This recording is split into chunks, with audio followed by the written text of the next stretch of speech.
আসসালামু আলাইকুম রহমতুল্লাহি বারকাত। কৃষকের জন্য $12 বিলিয়ন ডোনাল্ড ট্রাম্প।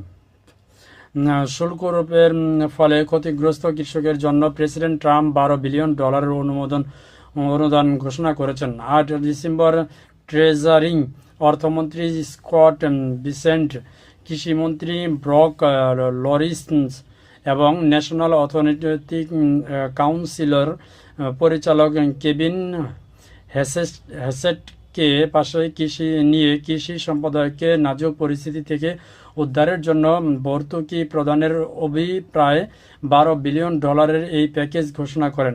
এ সময় ট্রাম্প বলেন, এখন আমরা আবারও একটি অবস্থানে এলাম যেখানে প্রেসিডেন্ট কৃষককেও গুরুত্ব দিচ্ছেন।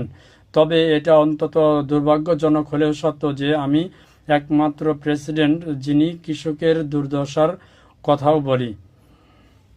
এটা কিন্তু আমেরিকার জন্য, বাংলাদেশের জন্য নয়।